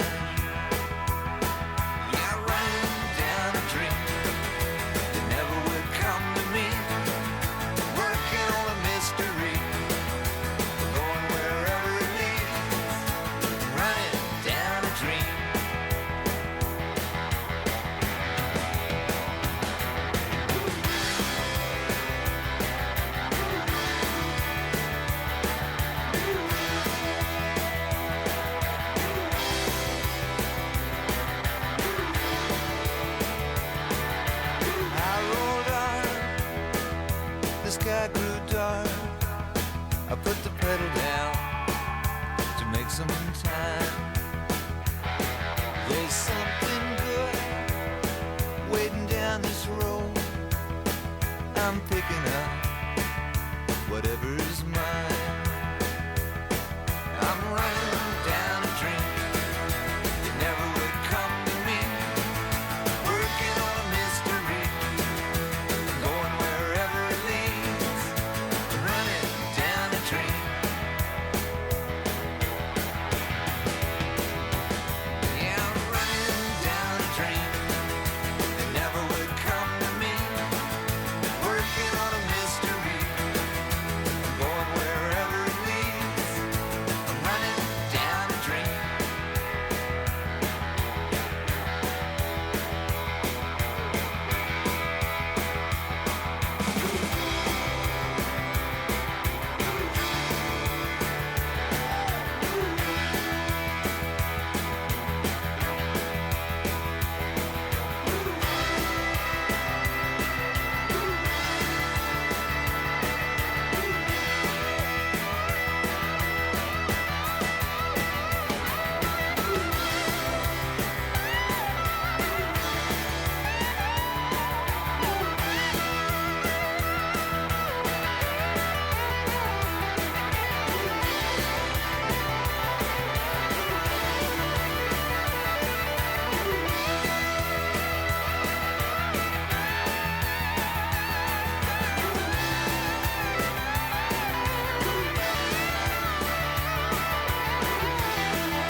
Support for the community programming of WSKB is provided by the Dunkin' Donut Shops of Westfield and the Sardinia family. It's nice to know that even as the world changes, Dunkin' Coffee remains the same at 7 convenient locations throughout Westfield.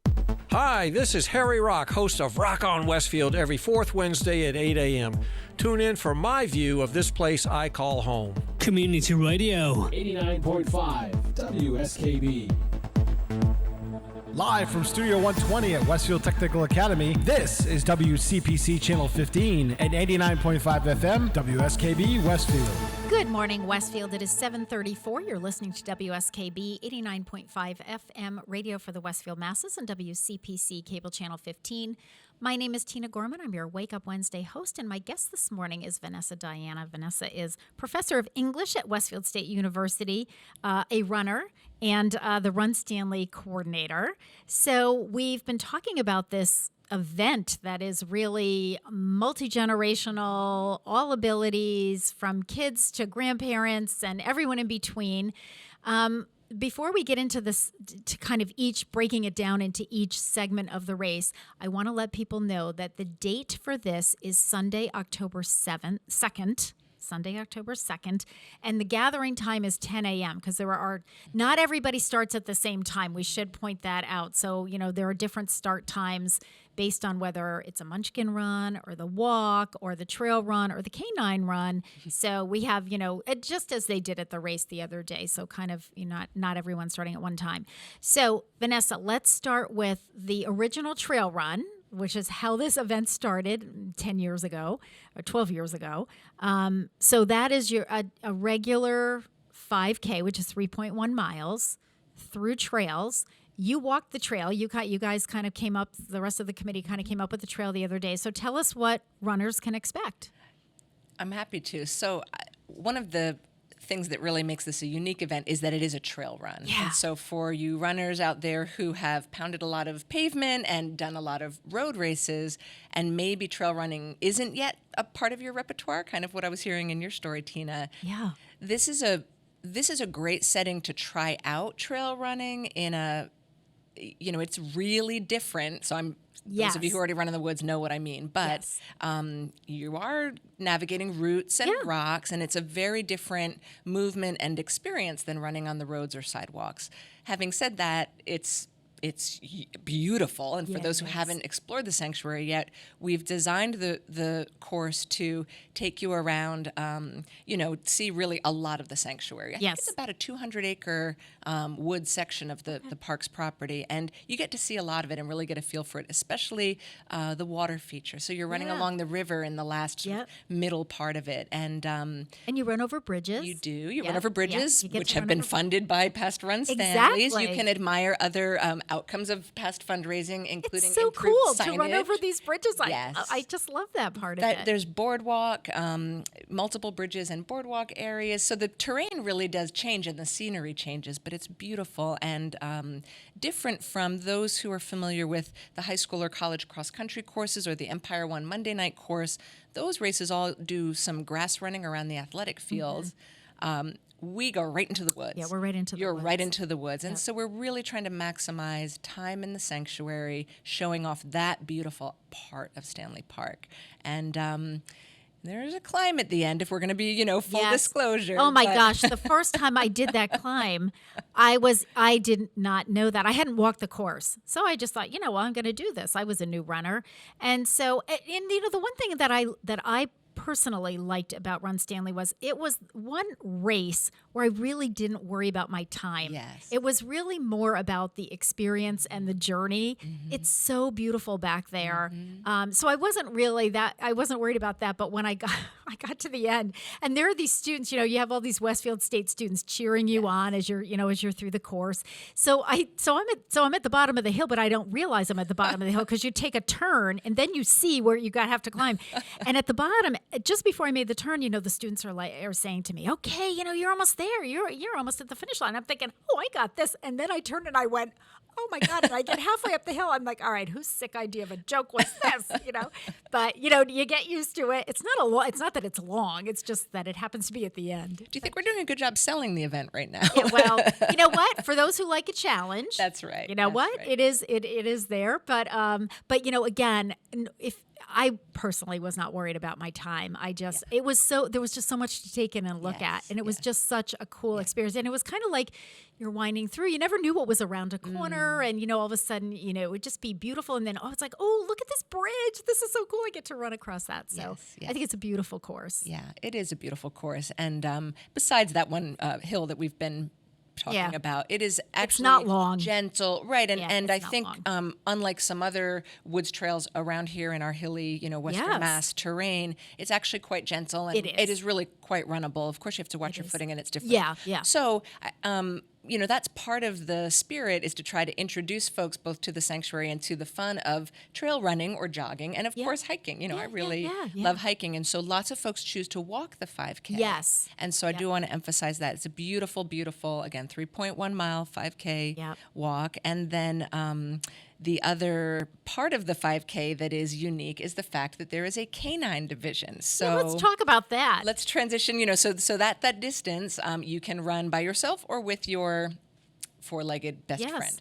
And so, the point of the canine element was to honor the fact that so many folks bring their dogs into the woods for their, sort of favorite walk or run of the day. So runners can choose to run with their dog. Dogs can't wear T-shirts, but they do get a bandana that says Run Stanley. They get a bandana. Very cute and fashionable. It's really cool. Yes. So if you are walking or running the 5K, you'll see some dogs. We send them off ahead because dogs need to lead the pack. We know that about animal behavior. But you'll know, possibly see them on their return. And it's a really cute, one of my favorite elements of the 5K is that we have some really fast and not so fast dogs as part of it. So. Well, you always have to wonder, it's like, is the dog dragging the runner, or is the runner dragging the dog, or are they, side by side? So there are some very impressive canine athletes out there in Westfield. Yes. So get ready. If you're a dog fan, you'll enjoy this element. Absolutely, yeah. So they do it at a different time. And I will say, I think the first time that they did the canine run,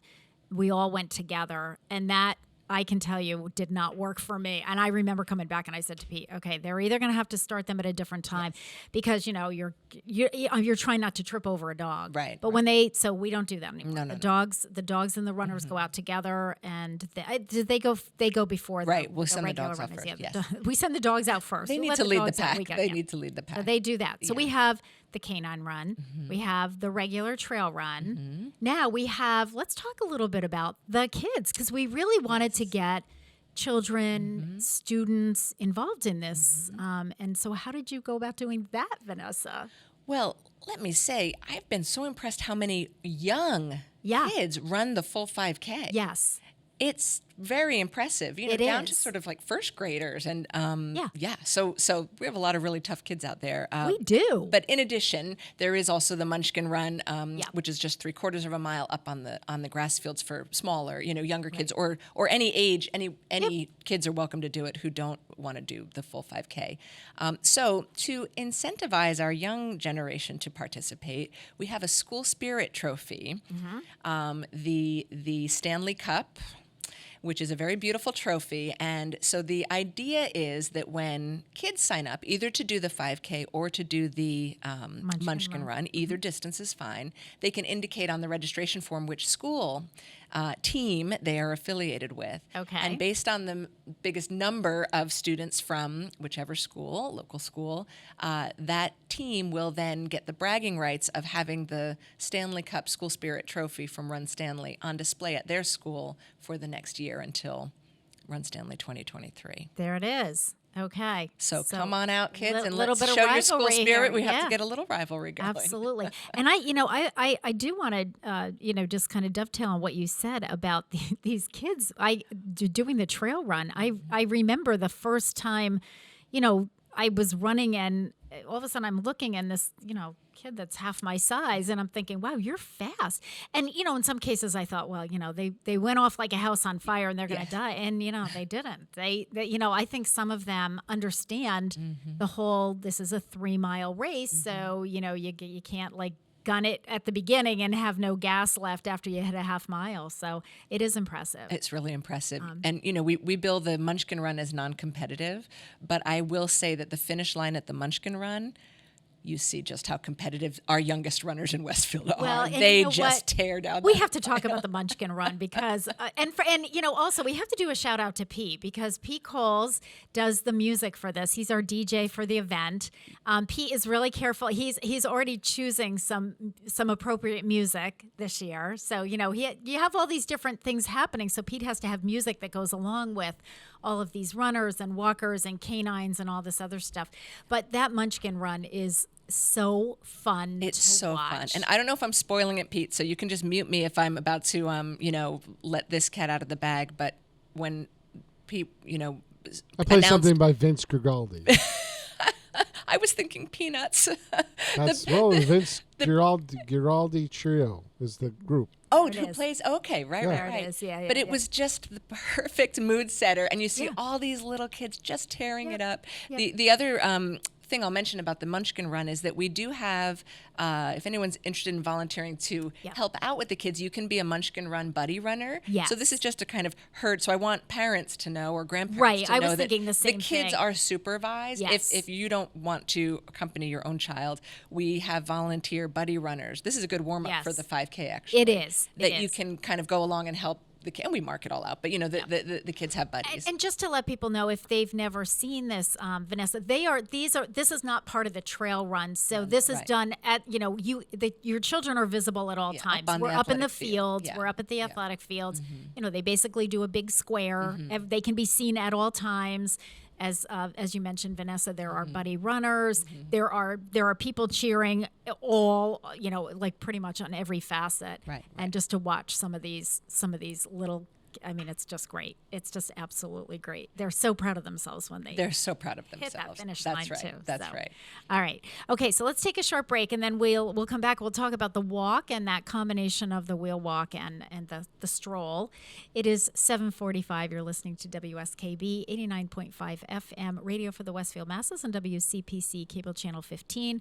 My guest this morning is Vanessa Diana. We're talking about the Run Stanley event coming up on October 2nd. So for the walker hers. I needed a song for them. So we're going to listen to Katrina and the Waves singing Walking on Sunshine. We'll be back.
Support for community radio on WSKB is provided by Betts Plumbing and Heating Supply Company, an independent, family-owned wholesaler serving Westfield for over 50 years, specializing in plumbing, heating, and industrial piping supplies. On the web at bettsplumbing.com or at 14 Coleman Avenue in Westfield. Join us every Thursday morning from 6 until at least 7:30. Check out the Bobby G and Company Show right here on WSKB 89.5 Community Radio. 89.5 WSKB. Live from Studio 120 at Westfield Technical Academy, this is WCPC Channel 15 and 89.5 FM, WSKB Westfield. Good morning, Westfield. It is 7:50. You're listening to WSKB 89.5 FM radio for the Westfield Masses and WCPC Cable Channel 15. My name is Tina Gorman. I'm your Wake Up Wednesday host, and my guest this morning is Vanessa Diana. Vanessa is an English professor at Westfield State University, an avid runner, and the coordinator of Run Stanley, and has been on that committee for all of the years that we've had a Run Stanley. So we've talked about sort of the running portion of it, Vanessa, both for adults as well as children. So let's talk a little bit about the walking portion of it. And as we said, we kind of joked around. So we've had the Stanley stroll, we've had the Stanley walk, we've had the wheel walk. I mean, there are so many different titles here. So we've kind of combined the walk Stanley with the wheel walk this year. And as you said, the wheel walk that used to be done in June. Mm-hmm. We always sent a contingency from the senior center. I had some who were very, upset that we weren't going to do the wheel walk this year until I told them we were rolling it into Run Stanley. So they were good about that. And I said it'll be a great time of the year. So they're looking forward to it. Yes. And that has to do with the accessibility of the park. And I feel like we've come full circle with this conversation. When we started and we talked about the park and the utilization of the park, and you were even mentioning things that I had forgotten about. I mean, you've got the playground, you've got soccer fields, we've got the duck pond, we've got the gardens, all the gardens, for those who just want sort of a shorter, flatter, because they've got some mobility issues. You've got sanctuaries all over the place, and the Asian garden and all kinds of stuff. So let's talk about the walk. So the walk is obviously non-competitive. This is 1 mile, and it is all accessible for people with anything that rolls. That's right. Our tagline, the T-shirt this year will say "Run, Stroll, and Roll." Right, exactly. It's right, all of exactly. the above. Yeah, it's all of the above. Yes. So, what I really love about this way that the event has evolved is that everyone's gathered together. So we stage the whole event by the children's pavilion there, which is great for those with the smallest kids. And whether you are going to walk or roll a mile, or your child is going to do a 3/4 mile Munchkin run, or you're going to walk or run the 5K in the woods, we're all gathering there together, sharing donuts, celebrating afterward, cheering on, so that just gives that air of, festivity and coming together and being part of something together as a community. But for those who are thinking about the stroll and roll, knowing that it is wheel friendly, flat. And shows off, again, we all start there by the pavilion, but this shows off another beautiful, sort of end of the park was the whole Asian garden and that whole central section. I love that part of our park. Right. So the walkers are it's really interesting as I'm thinking about this from a visual. So your runners are going off into the trails there. The Munchkin Run is here in the fields, and the walkers are heading over here in this opposite direction over here. And then everyone coming back in at the end, gathering at the end, and lots of Dunkin' Donuts. So thank you to Manny. That's so awesome. I know, like our major Munchkin sponsor, but and there will be some other, vendors there, some tables. I know Harry Rock will be there for those of you who didn't get one of the 350 books. He's got some of the commemorative books that they're going to be giving out. So, lots of stuff going on. And I think the event now, the way it stands, is really representative of the park and the usage of the park and who uses the park and how they use the park. So as I said, I feel like we've really come full circle with that. But I think it's so appropriate. And I think you and, and the committee, and there are people on the committee that have been on the committee for quite a while, should just be really proud with the way this event has evolved. Because I think that's, it's special. It's really special. As I know we're wrapping up on time, and so you're mentioning that there will be tables and sort of informational around the area in addition to the very important donuts. So as I think about your listeners who might like to participate, there may also be those who are interested in supporting the event from the perspective of sponsors who want to, maybe if they're in health, wellness, or dog related kind of work. Absolutely, yeah. So I do want to just encourage encourage folks who are interested, whether it's as participants, volunteers, sponsors, to go to Stanley Park's website, and under events you can find the Run Stanley information and reach out to the park. But there are so many ways to get involved. I love the volunteers and want to give them a sort of shout out ahead of time and thank anyone who might be interested in volunteering. As you say, we always get lots of Westfield State students who come across to support and cheer, and they bring such great energy, and I'm really proud of them since some of them are my students. So Yeah, absolutely. And you know what? Don't underestimate that when you're running. And I think I can certainly say from an older standpoint, because I am an older adult, but I think too for the students, the younger students who are doing the 5K, it's really nice to have those college students. Hey, you're doing great. You're almost there. You're halfway. Whatever it is, those words of encouragement are really helpful, because some people are sort of stepping out of their comfort zone to do this and saying, okay, I've never done anything like this before, but I'm going to try it. And so just having people encourage you and say, listen, you're doing this, you got this, you got this. It really is that feeling of accomplishment. It's just a personal feeling of accomplishment. So I totally agree with you, Vanessa. Thank you thank you in advance to those volunteers. As you mentioned, all of the information is on the Stanley Park website. So if you go to stanleypark.org is the website, and then just under events, which is at the top, you'll see the Run Stanley event, and you can register there. You can sign up. Can you sign up to volunteer on that as well? Yes, there'll be a sign-up sheet there. So all right, perfect. Again, the date is Sunday, October 2nd. The gathering time is at 10 o'clock.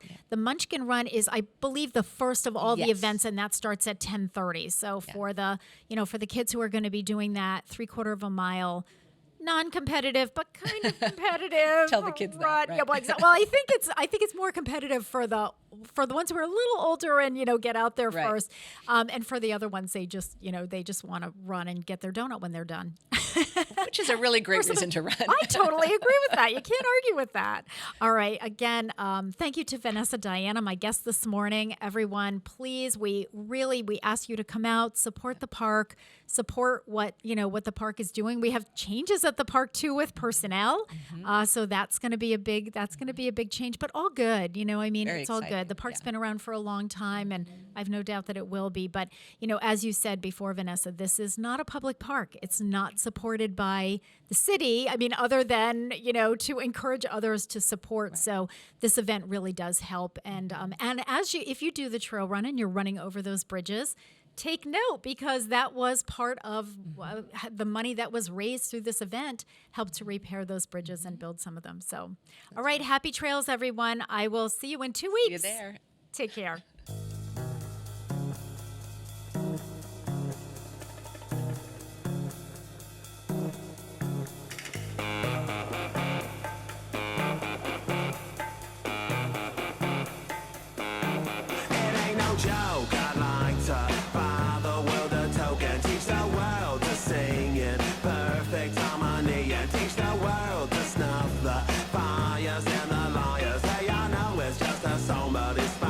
Recipe. This is a love attack. I know when our body's back, it's just like any fat. It retracts before impact, and just like fashion, it's a passion for the with it and hip. If you got the goods, they'll come and buy it just to stay in the click.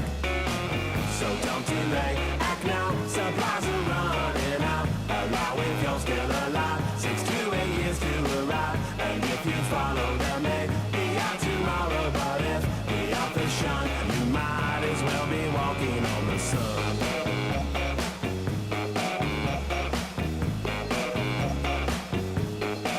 25 years ago, they spoke out and they broke out of recession and oppression and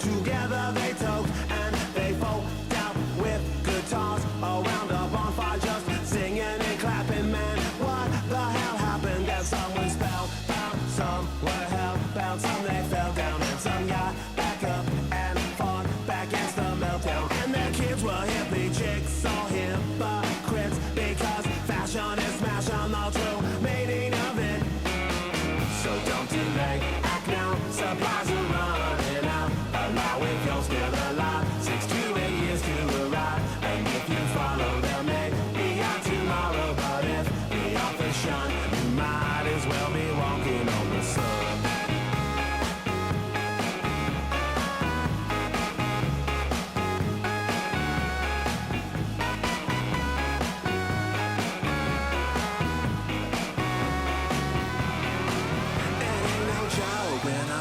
Handkerchief is soaked with the tears because the baby's life has been revoked. The bond is broke, got so choke up and focus on the close up. Mr. Wills, I can't reform. No God like hocus pocus, so don't sit back, kick back and watch the world get bushwhacked. News at 10, your neighborhood is under attack. Put away the crack before the crack put you away. You need to be there when your baby's old enough to relate.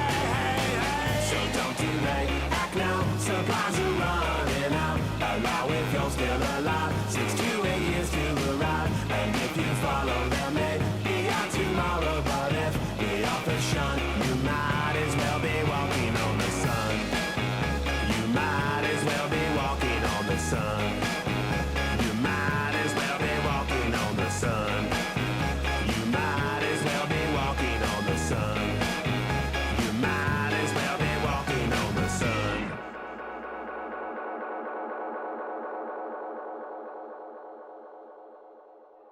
Support for the community